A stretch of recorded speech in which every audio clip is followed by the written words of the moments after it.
The green certified mail receipt felt alien in Nathan Carter's hand. A flimsy rectangle of government green cardstock that represented an unwelcome intrusion. He stood before the bank of community mailboxes, the metallic tang of the steel doors warming in the mid-September sun.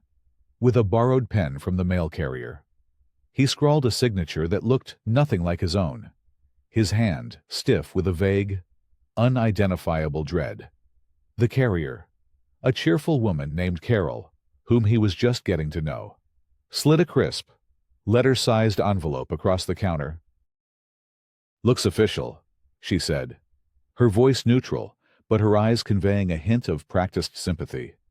She'd seen this scene play out 1,000 times in a dozen suburban territories. The envelope was heavy, made of a linen blend paper that felt expensive and severe. In the top left corner, the return address was printed in an elegant, serif font, Riverside Meadows Homeowners Association, CO Prestige Community Management. It felt less like a piece of mail and more like a summons.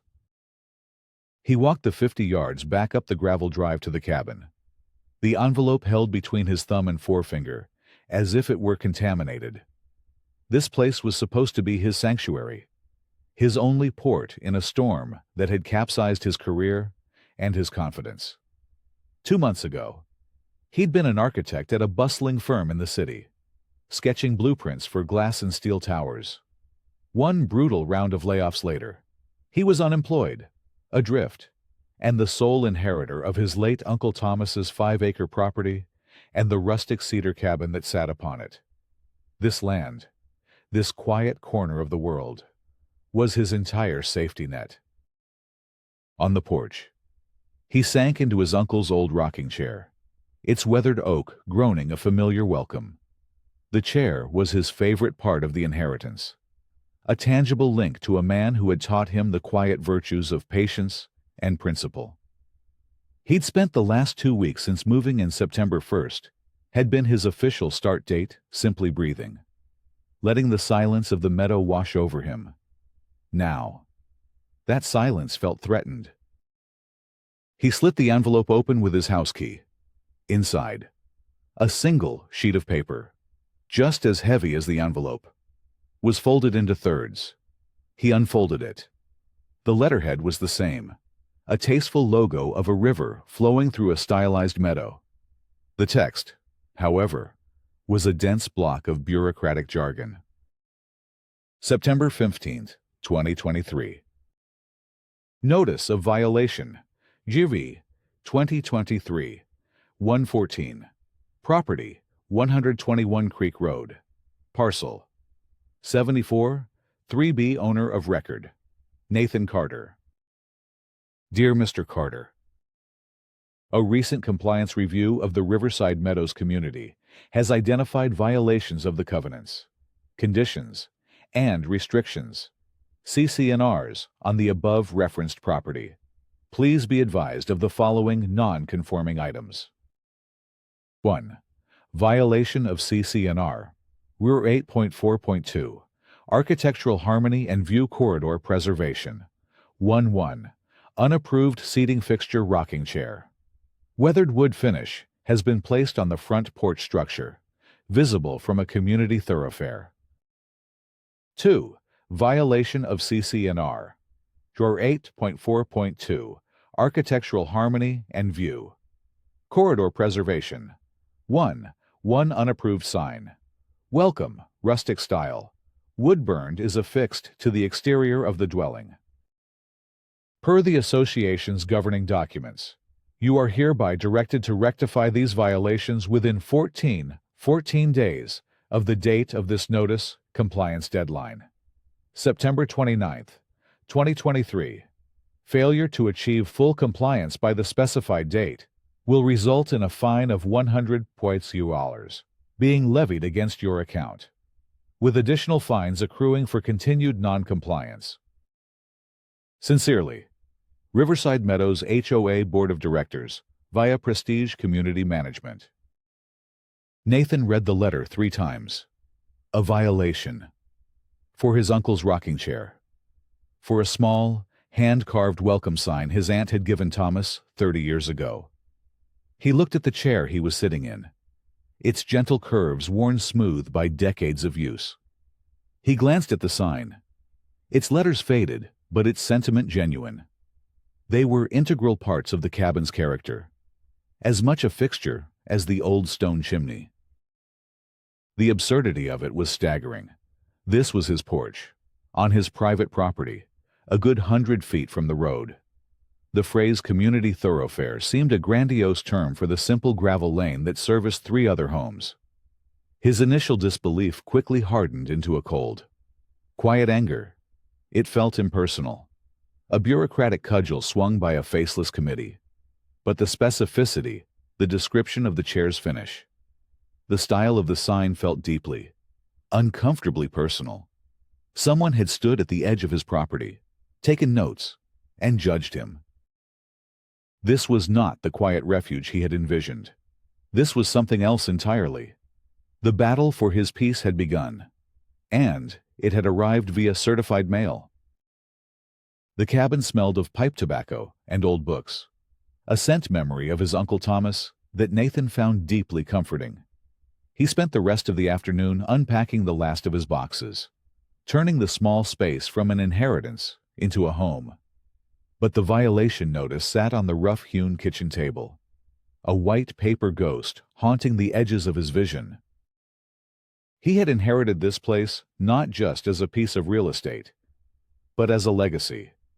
Thomas had been a quiet man, a retired civil engineer who believed in rules, order, and the clear demarcation of boundaries, both physical and ethical.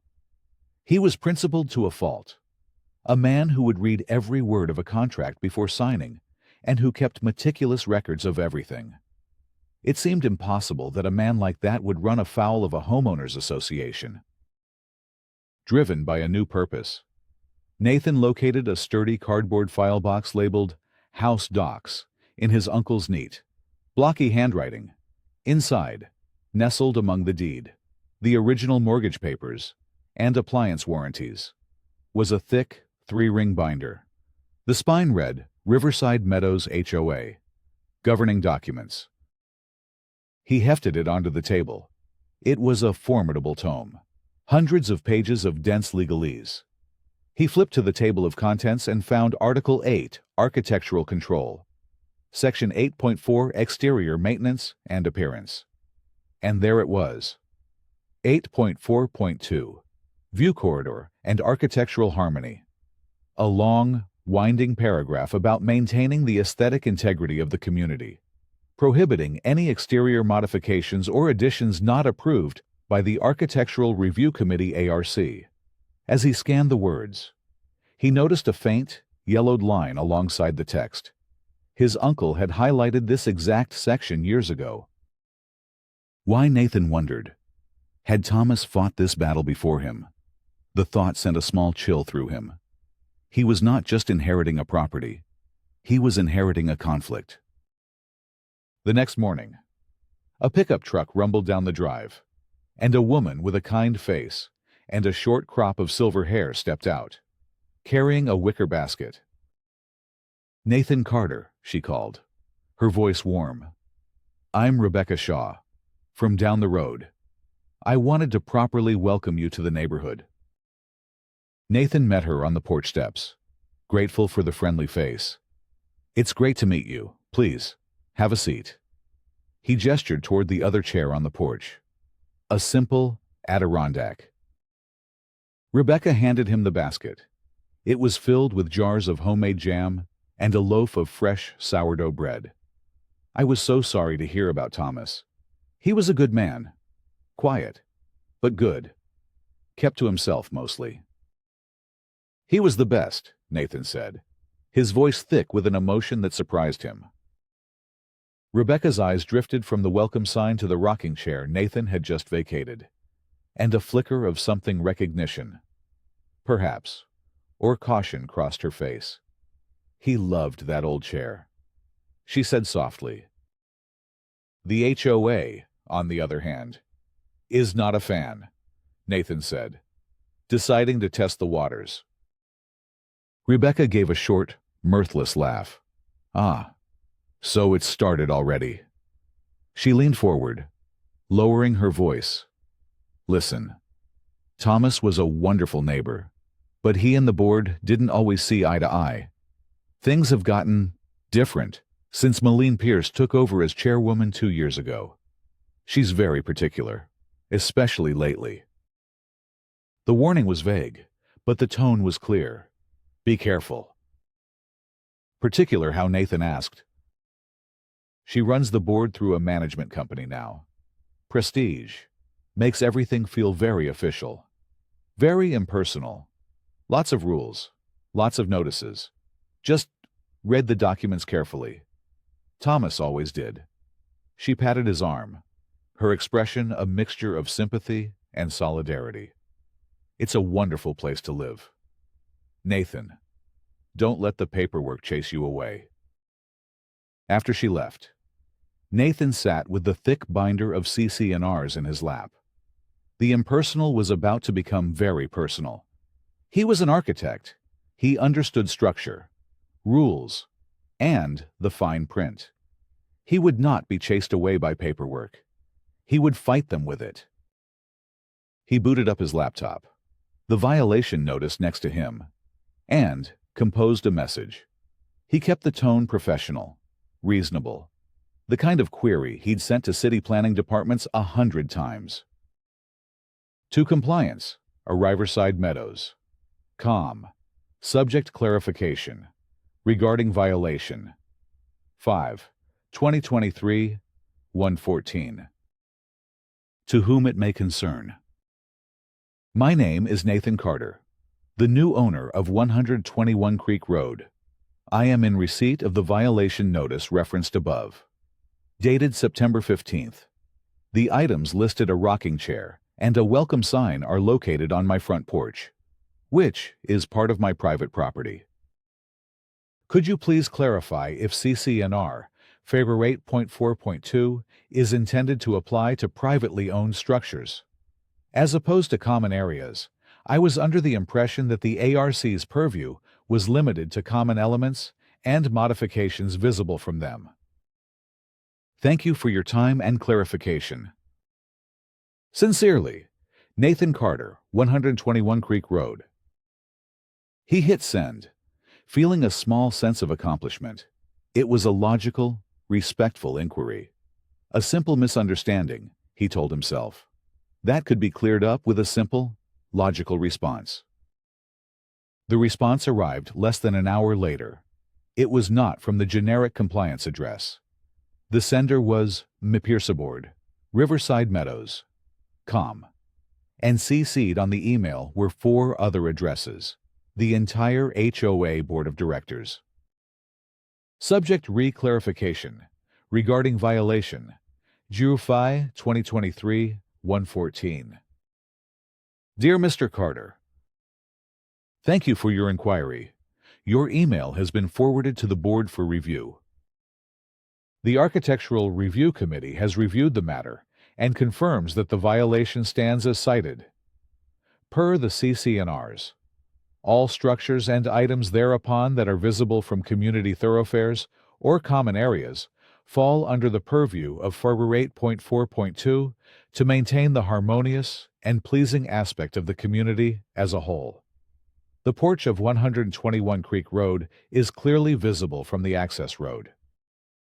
Please ensure full compliance by the September 29th deadline to avoid the prescribed fine and any further enforcement action. Sincerely, Malene Pierce, Chairwoman, Riverside Meadows HOA Board of Directors. The email was a slap in the face. The cold, form letter language, the public shaming of the CC'd board members, the complete dismissal of his reasonable question, it was a calculated power play. Malene Pierce wasn't interested in clarification. She was interested in compliance. She had taken his polite inquiry and turned it into a public declaration of war. Nathan stared at the screen, the cursor blinking on Malene's name. The fight was no longer about a rocking chair. It was about his home, and he was not going to lose. The first rule of architecture, and of any conflict, was to understand the landscape. Malene Pierce had defined the battlefield with her curt email, but Nathan intended to map the entire territory. If the HOA's priority was enforcing aesthetic rules with an iron fist, he wanted to see what other priorities they were funding with the homeowner's money. He spent an evening poring over the HOA bylaws his uncle had so diligently saved. He found the section on association records. As a member in good standing, or at least a member whose dues were paid up by the estate, he was entitled to inspect and copy the association's financial records and meeting minutes from the past 7 years. The request, the bylaws stipulated, had to be made in writing and for a proper purpose. His purpose, he wrote in his formal request letter, was to gain a better understanding of the association's financial health and recent governance decisions. He printed the letter, signed it, and sent it via certified mail to Prestige Community Management. Just as the bylaws required, it felt like launching a probe into enemy territory. While he waited, he walked his property line every day, trying to see it through the HOA's eyes. The 5 acres were mostly rolling meadow, bordered by a thick stand of pines and a babbling creek. The cabin was set far back from the gravel road. From the road, his front porch was indeed visible, a tiny detail in a wide, pastoral landscape. To claim that his uncle's rocking chair disrupted the harmonious and pleasing aspect of the community was, in architectural terms, a gross misinterpretation of scale and impact. It was a pretext. But for what? A week later, a thick manila envelope arrived, bearing the Prestige Community Management logo. His probe had returned. He tore it open with an eagerness that surprised him. Inside was a stack of paper nearly an inch thick. He spread the documents across the kitchen table. The financial statements were first balance sheets, income statements, budget comparisons. He scanned them with a practiced eye. The HOA seemed solvent, if not particularly flush.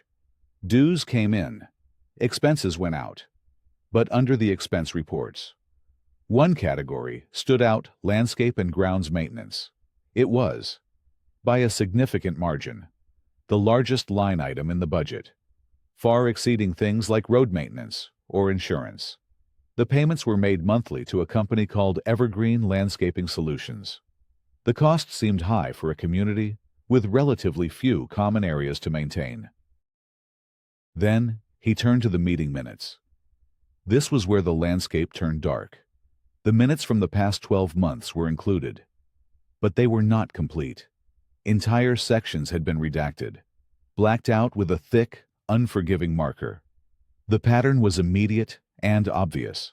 Every time the agenda turned to new business concerning the budget, and specifically whenever the landscape maintenance contract or community facilities upkeep was discussed, the transcript that followed was a solid block of black ink. Nathan held one of the pages up to the light, as if he could somehow see through the redaction. It was useless. The secrecy was absolute. This wasn't standard procedure for protecting resident privacy. This was a deliberate concealment of information. They were hiding something about how they were spending money, and it was connected to the land. His suspicion, once a faint whisper, was now a roar. This wasn't about a rocking chair. This was about something Malene Pierce and the board did not want the homeowners or him, the new owner of 121 Creek Road, to know. The redactions were not a barrier. They were a signpost, pointing him exactly where to dig next. He picked up the phone and called the one person he felt he could trust. "Rebecca, it's Nathan Carter.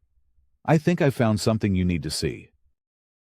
Rebecca arrived 20 minutes later, a concerned look on her face. Nathan had the redacted minutes spread out on the table like a grim mosaic. "They can't do this, can they?" he asked, tapping a blacked-out paragraph. "Just hide whatever they don't want people to see." Rebecca peered at the documents, her brow furrowed. As a retired teacher, she had a low tolerance for obfuscation, according to state statutes. They can only redact for specific reasons, like pending litigation or employee matters. They can't just black out budget discussions. What is she hiding? She pointed to the heading above one of the largest redactions. Landscape contract. Malene handles that herself. Has for years. Says she gets us a special rate from a company she trusts. The pieces were beginning to click into a disturbing picture. A pretextual violation, an inflated landscaping budget, and redacted minutes. There's more, Nathan said. He retrieved a long, rolled-up tube from the corner of the living room. A document he'd found in his uncle's file box but had initially set aside. He carefully unrolled it on the floor. It was the official property survey and plat map. A beautiful, precise drawing inked by a professional surveyor. "This is my property," he said, tracing the solid black line that marked his 5 acres. "And this." He pointed to a small, rectangular box drawn well inside his boundary line. "Is labeled Pump House and Mailbox Cluster." Rebecca knelt beside him. I always thought that was HOA common land." "Everyone does." "According to the county, it's not," Nathan said. "It's squarely on my lot." "Then, the rocking chair violation is nonsense. The view corridor from the community road looks across your private land to your private porch. They have no jurisdiction." "Exactly," Nathan said. "But there's still a missing piece." He remembered a cryptic note he'd found in his uncle's files, scribbled on a yellowing legal pad. "Problem with the easement. Talk to Henderson. He knows the lines." "Henderson?" Rebecca asked. "You mean old Mr. Henderson next door?" "Of course. He was a land surveyor for the county for 40 years before he retired. If anyone knows the lines, it's him." Armed with a new lead, Nathan rolled up the plat map and walked over to his neighbor's house. Mr. Henderson was a spry man in his late 80s, with eyes that sparkled with sharp intelligence. He was tending his prize-winning roses when Nathan approached. Nathan introduced himself and explained the situation, unrolling the map on the hood of Mr. Henderson's pristine vintage pickup truck. The old surveyor chuckled, a dry, rustling sound. "Melene Pierce and her view corridors. She tried the same thing with my bird bath 5 years ago. I sent her a copy of the county charter and didn't hear from her again." He studied the map, his gnarled finger tracing the lines with an expert's familiarity. "This map is your starting point, son, and it tells you what you own," he said. "But it doesn't tell the whole story. The only truth that matters in a property dispute is the truth that's filed downtown. Let's take a ride to the county recorder's office. I haven't been through the old plat books in years." The county building was a solemn temple of bureaucracy, filled with the scent of old paper and dust. Mr. Henderson navigated the archives like a sea captain navigating home waters, with the help of a clerk. They pulled the thick, leather-bound book containing the original plat maps for Riverside Meadows, filed in the 1970s, when the subdivision was first created. The map confirmed what Nathan already knew. Parcel 3B was a single, undivided 5-acre lot. "Now," Mr. Henderson said, a glint in his eye, "let's look for encumbrances." He led the clerk through a series of cross-references, pulling up a microfiche reel that hummed and clicked as it spun. A document flickered onto the screen, dated 1988. It was titled Easement Deed. Nathan leaned closer, reading the dense, typewritten text. The deed granted the Riverside Meadows Homeowners Association a limited and non-exclusive easement for the sole purpose of accessing, maintaining, and operating the community well pump located on parcel number 74 3B and for the placement of a centralized mail delivery station adjacent thereto. Mr. Henderson tapped the screen. There's your answer. An easement is not ownership. It's a right of use. A very, very specific right of use. Nathan's mind, trained to see the world in layers of structure and regulation, processed the information with sudden, stunning clarity. So they have the right to be on that part of my land for the pump and the mailboxes. And that's it. That's it, Mr. Henderson confirmed. They can't tell you what color to paint your house. They can't tell you where to put your chairs. And they certainly can't claim architectural control over your porch. They are guests on your property for a specific purpose. Moline is intentionally misinterpreting an access easement as a transfer of authority. It's a classic overreach. The truth was in the paperwork, just as his uncle would have insisted. The foundation of Moline's violation notice was built on sand. But as Nathan drove home, a new question began to form. Why go to all this trouble? Why invent a violation and hide financial records? The overreach felt too aggressive, too desperate. There had to be more to it than just a power trip. The answer, he suspected, was not in the county archives, but somewhere back in his uncle's meticulously kept files. That evening, a fresh wave of determination propelled Nathan back to his uncle's file box. He felt he was on the verge of a breakthrough, a key insight that would unlock the entire puzzle. If the HOA's relationship with the property was defined by an easement, surely his uncle, a man of contracts and details, would have records pertaining to it. He bypassed the HOA binder and started sorting through old manila folders labeled utilities, taxes, and property maintenance. Nothing. It was getting late, and his eyes were tired from squinting at microfiche.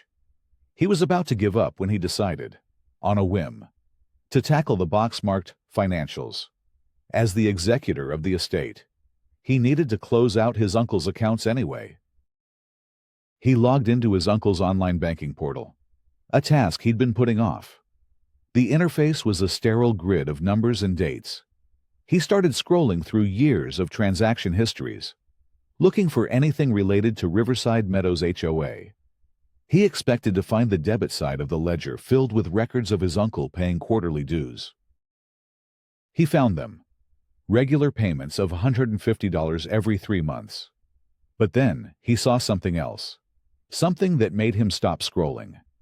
It was a recurring transaction on the credit side of the ledger, a monthly direct deposit of $250.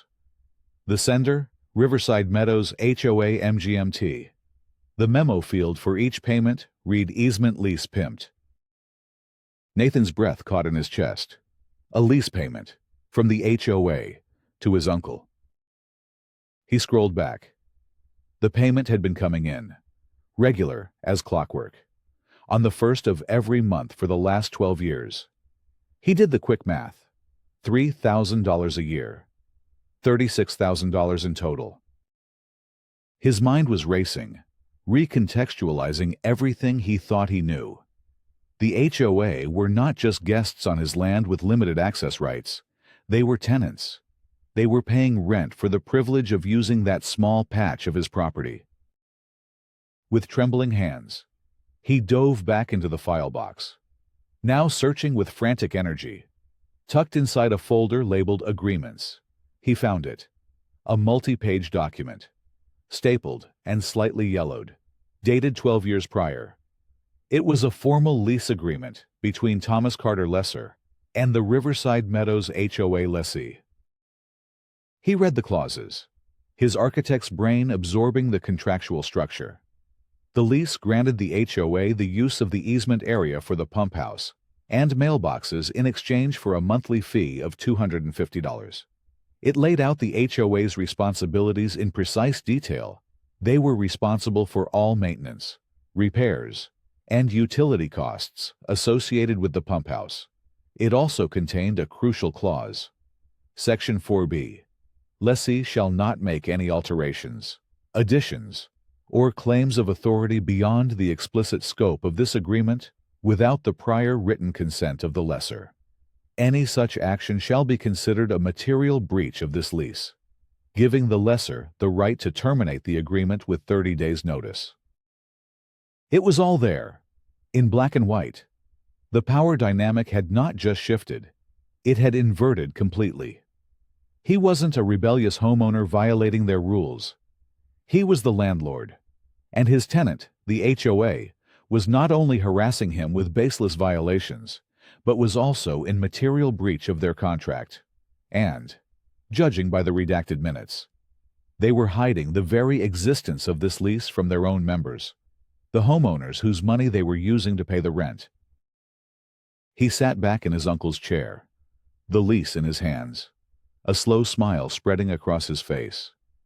Malene Pierce had picked a fight with the wrong person over the wrong piece of land. She thought she was the queen of this little suburban kingdom. She was about to find out she was just a tenant who was late on her rent and about to be evicted.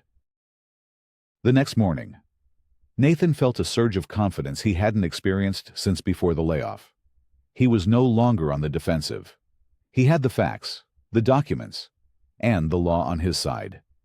He carefully scanned the plat map, the easement deed, and the signed lease agreement, composing a new email to Prestige Community Management. He attached the 3 files, his digital ammunition. His tone was still polite, but now it carried the unyielding weight of evidence.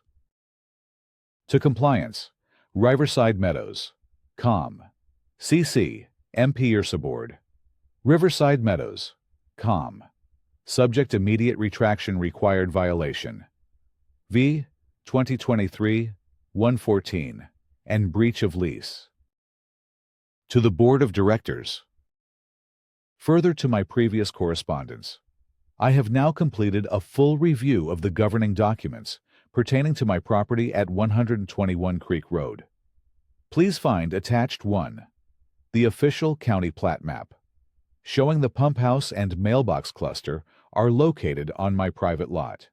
2, the filed easement deed, which grants the HOA limited access, not architectural control. 3, the active lease agreement, which designates the HOA as a paying tenant on my property for the use of said easement. In light of these documents, it is clear that violation the BRFI 2023-114 was issued in error and without legal standing, as the items in question are on my private property and outside the HOA's jurisdiction. Furthermore, by issuing this violation and asserting an authority it does not possess, the HOA is in material breach of Section 4B of our legally binding lease agreement. I require the immediate and formal retraction of violation BRFI 2023-114. Please confirm receipt of this email and the violation's withdrawal within 24 hours. Sincerely, Nathan Carter. He hit send and felt a profound sense of release. Checkmate. The response, when it came a day later, was not the apology and retraction he expected. It was a formal PDF document, delivered from Malene Pierce's email address. The subject line read, "Official Notice of Hearing." His heart sank. She wasn't backing down. She was doubling down. He opened the document. It was a summons. Notice of Architectural Review, Committee Hearing. You are hereby notified to appear before the Riverside Meadows Architectural Review Committee to address the unresolved compliance issues cited in violation the GSHIV 2023-114. Date Monday, October 7th, 2023. Time 7:00 p.m. Location, Riverside Meadows Community Clubhouse. At this hearing, you will be given an opportunity to present your case. The committee will subsequently vote on whether to levy the prescribed fine. Please be advised that failure to comply with the committee's final ruling may result in further enforcement actions, including, but not limited to, the placement of a lien on the property for unpaid fines and accrued legal fees. This was a declaration of open war. She had received his irrefutable evidence, the lease that proved she was his tenant, and her response was to haul him before a public tribunal. It was a breathtakingly audacious act of intimidation. She was trying to fast-track a public judgment against him, to use the ARC as a stage to humiliate him into silence before he could effectively weaponize the lease agreement against her. The mention of a lien, while a legally distant possibility, was a clear threat designed to frighten him. She wasn't just trying to win an argument over a rocking chair anymore. She was trying to break him. The stakes had just escalated from a $100 fine to the potential clouding of his property title, the only real asset he had left in the world. He felt a cold knot of anxiety tighten in his stomach. The hearing was in 10 days. The 10 days leading up to the hearing were a blur of methodical preparation. Nathan's anxiety morphed into a focused, architectural resolve. He was designing a defense, building a case brick by brick, document by document. He spent hours at his uncle's desk, sketching out the sequence of his presentation, anticipating Maline's arguments, and preparing his counters. This was no longer just a dispute. It was a project, and he would see it through to completion. He met with Rebecca and Mr. Henderson to walk them through his discovery. Rebecca, incensed by the board's secrecy, began discreetly talking to other neighbors, planting seeds of doubt about the HOA's financial management. Mr. Henderson provided a signed affidavit authenticating the plat map and his interpretation of the easement deed. Nathan also reconnected with Grant Morgan, a younger man who lived in the main part of the subdivision and had recently been elected to the board. Grant was a software engineer, logical and process-oriented. Nathan had met him once while walking the property line. He invited Grant for coffee, not to lobby him, but simply to present the facts as he saw them. Grant listened intently, studying the documents Nathan laid out on the cafe table. "I've only been on the board for 6 months," Grant admitted, a troubled look on his face. "Maline runs a tight ship. She told us this was a simple, clear-cut violation. She never mentioned a lease. She said the management company's lawyer confirmed her interpretation of the CC&Rs. "Did she show you the lawyer's opinion in writing?" Nathan asked. Grant shook his head. "No, it was all verbal in a closed session." "I think she's lying to you, Grant, not just to me, but to the entire board and the community." The conversation clearly unsettled Grant. He left promising to look into it, his allegiance visibly shaken. Nathan knew he had planted a crucial seed of doubt within the board itself.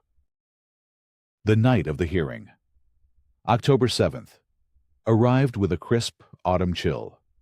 The community clubhouse was a sterile, multi-purpose room with beige walls, fluorescent lighting, and a faint smell of disinfectant.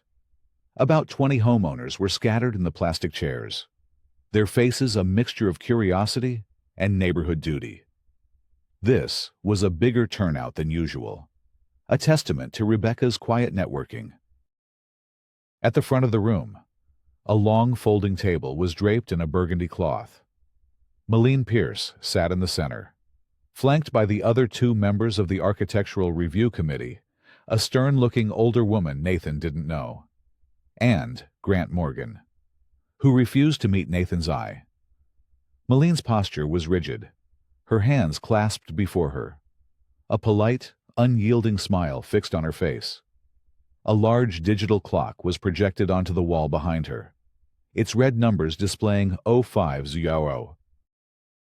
Just before the meeting was called to order, Maline approached Nathan in the hallway. Her smile was gone, replaced by a look of strained urgency. "Mr. Carter," she said, her voice a low whisper, "we can make this all go away, quietly."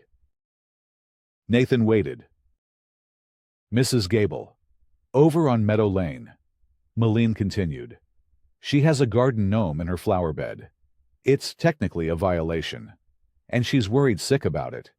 She's an elderly widow. I'm prepared to grant her a permanent, written variance for the gnome. And I will personally move to dismiss your case tonight. All you have to do is agree that this whole pump house issue was a simple misunderstanding of the paperwork. And we can put the lease business behind us.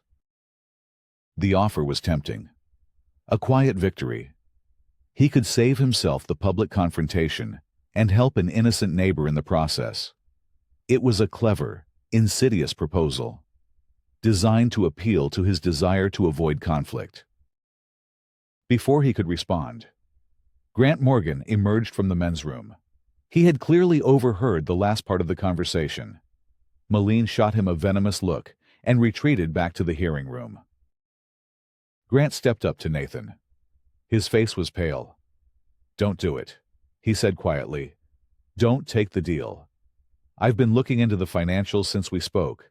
The landscaping invoices are questionable. A quiet deal helps you and Mrs. Gable. But it hurts everyone else if what I suspect is true. You have to see this through. For the whole community." Grant's words solidified Nathan's resolve. This was bigger than him now. He nodded at Grant, a silent pact passing between them. The hearing began. Malene called the meeting to order with a sharp rap of a small gavel. She read the violation notice aloud, her voice dripping with bureaucratic formality. "Mr. Carter," she said, her polite smile back in place. "You have 5 minutes to present your case. Your time begins now." The red numbers on the wall began to count down. 04:59, 04:58. Nathan walked to the small lectern, a laptop and a laser pointer in his hand. He took a deep breath, his architect's training in presenting to skeptical clients taking over. He would build his argument, piece by piece, until the structure was sound and irrefutable. "Good evening, members of the committee, and fellow homeowners," he began, his voice calm and steady. He connected his laptop to the projector. The image of the county plat map flashed onto the screen. 04:45. First, let's establish the facts of the location. He picked up the laser pointer, its red dot dancing on the screen. "This is the official plat map for my property, 121 Creek Road, on file with the county. As you can see, these solid lines delineate my private lot, the cabin, and the porch upon which the rocking chair sits, are located here. The red dot circled a spot 50 feet inside his property line. The violation, therefore, concerns items on private property." 03:30. He switched the slide. The dense text of the easement deed appeared. The HOA's notice cites its authority over this area. That authority, as I've discovered, stems from this document, the easement deed, filed in 1988. He highlighted a key phrase with the laser. "A limited and non-exclusive easement for the sole purpose of access and maintenance." He paused, letting the words sink in. For those unfamiliar with the term, an easement grants a right of use, not a right of control. It allows the HOA onto my land for the pump and mailboxes. It does not grant the HOA the authority to regulate the architecture of my home.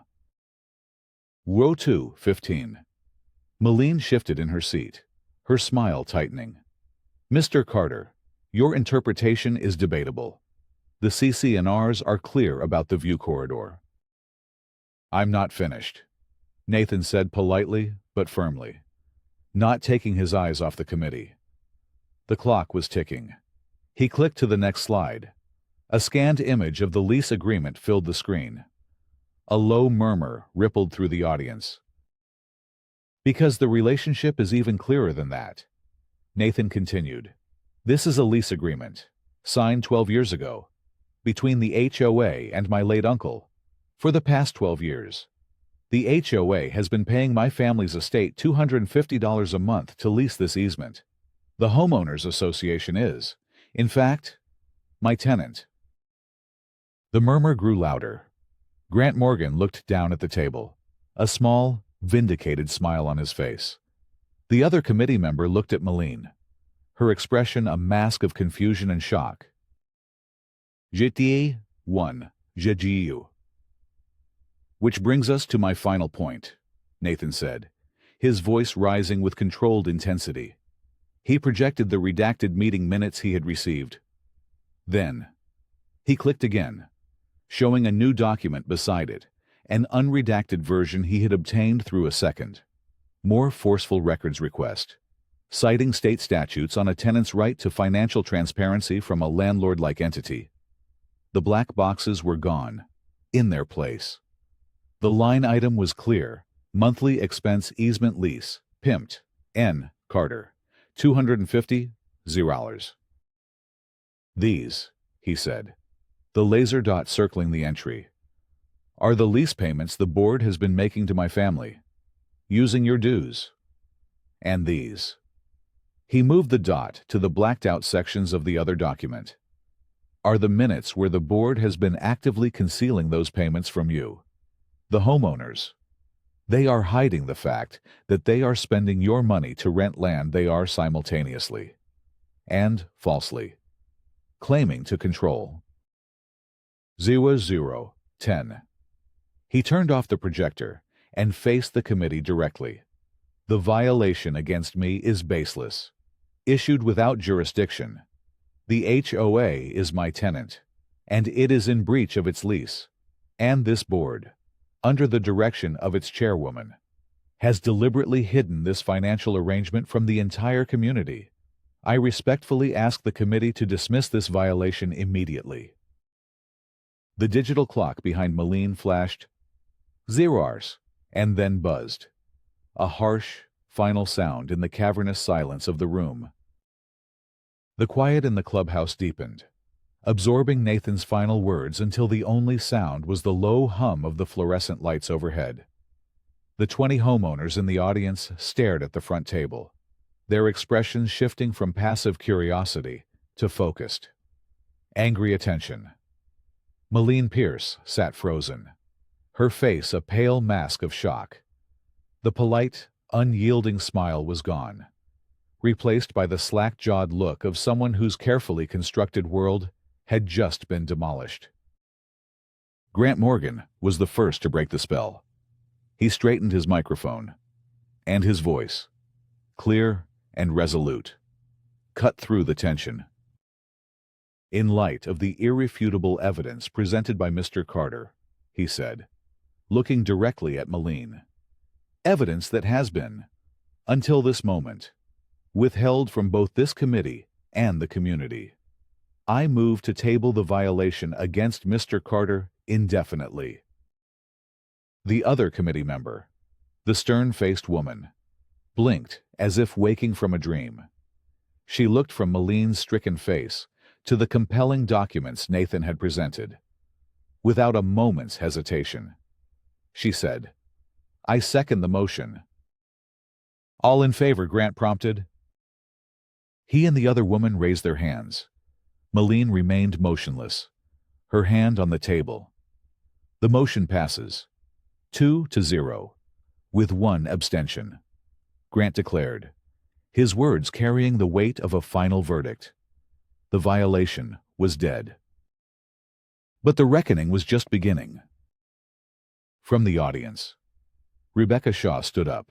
Her voice, usually warm and gentle, now rang with the authority of a retired teacher who has caught her entire class cheating on a test. As a homeowner and paying member of this association, she announced, her gaze sweeping across the room before landing on Malene, I am deeply disturbed by what appears to be a systematic and deliberate effort by this board to conceal financial information from us. This goes far beyond a simple violation notice. Therefore, I formally call for a full, independent forensic audit of this HOA's finances, books, and contracts for the past 5 years. A chorus of "I" and "Here" erupted from the audience. Rebecca wasn't finished. Furthermore, I move for a special meeting of the homeowners, to be held within 30 days, for the specific purpose of reviewing the performance and the contract of our current management company, Prestige, which has clearly failed in its duty of transparency to us. The response was even louder, a wave of unified anger and resolve. The power in the room had irrevocably shifted, moving from the front table to the homeowners themselves. A man who represented Prestige Community Management, who had been sitting quietly in the back, began discreetly packing his briefcase, his face ashen. The foundation of Maline's authority had crumbled, and now the entire structure she had built was coming down with it. The community was taking back control. In the weeks that followed, the quiet suburb of Riverside Meadows was transformed by a quiet, bureaucratic revolution. The independent audit that Rebecca had demanded was approved unanimously at a tumultuous special meeting, and the auditors descended on the HOA's records like a pack of wolves. The truth, when it was finally laid bare in their official report, was even more sordid than Nathan had suspected. Maline Pierce, it turned out, had been running a kickback scheme for years. The absurdly expensive landscaping company, Evergreen Landscaping Solutions, was owned by her brother-in-law. Maline had been approving grossly inflated invoices for grounds maintenance on the pump house area Nathan's land and splitting the overcharged profits with her family member. The total amount embezzled from the homeowner's dues exceeded $30,000. The violation against Nathan had been a desperate act of self-preservation when he inherited the property. Maline panicked. She couldn't risk the new owner discovering the lease, as it would expose that the land she was justifying her inflated landscaping budget with didn't even belong to the HOA. Her campaign of harassment was designed to either drive him away or intimidate him into submission before he could look too closely at the paperwork. The redacted minutes were a frantic attempt to hide both the lease payments that contradicted her claim of ownership and the fraudulent landscaping fees that were funding her scheme. Faced with the auditor's report and the threat of both a civil lawsuit from the HOA and criminal fraud charges from the district attorney, Maline Pierce did not wait for the inevitable. A for sale sign appeared in her front yard overnight. Within a month, she and her family were gone, having quietly moved to another state, leaving behind a legacy of deceit and a community determined to rebuild. A new interim board was elected, and Rebecca Shaw, to no one's surprise, was voted in as a member. Their first official act was to terminate the contract with Prestige Community Management for gross negligence. Their second was to send a formal letter of apology to Nathan Carter. At the next town hall-style community meeting, held in the same clubhouse where he had been put on trial, Nathan was no longer the outsider. He was a respected figure, the man who had exposed the rot at the core of their community. He took the floor not to gloat, but to build. He proposed a new transparency bylaw, drafted with the meticulous care of an architect designing a load-bearing wall. It required all HOA contracts and a detailed, unredacted monthly expenditure report to be published on a community website, accessible to all homeowners. It passed by a unanimous vote. After the bylaw was adopted, he made one final, short address to the new board. "I also have a small matter of architectural harmony to discuss," he said, a faint smile playing on his lips. "I'd like to formally request that the board grant a permanent variance to Mrs. Gable on Meadow Lane for her garden gnome, citing its long-standing and positive contribution to community character." The motion was seconded and passed instantly, met with a round of warm applause. A week later, Nathan was sitting on his porch, in his uncle's rocking chair, watching the autumn leaves drift across the meadow. The mail had just arrived, and with it was a final letter from his uncle's estate lawyer. It was a standard letter closing out the probate, but inside was a separate, smaller envelope of thick, cream-colored stationery, sealed with wax. His uncle's familiar, blocky handwriting was on the front for Nathan. He carefully broke the seal and unfolded the single sheet of paper inside. Knew you'd figure it out. The note read, "The truth is always in the paperwork. The world is full of people who will try to claim authority they haven't earned. Don't let them. Your grandfather taught me that. And I taught you. Use this for the first community barbecue." Tucked inside the folded note was a crisp, new $500 bill. Nathan held the note, the paper soft and worn in his hand. He looked out at the peaceful meadow, at the small pump house sitting innocuously in the distance. The land was quiet again. The fight was over, for the first time since he had arrived. Broken and uncertain. The cabin, the land, and the quiet all felt truly, completely his. He had not just inherited a piece of property. He had earned it.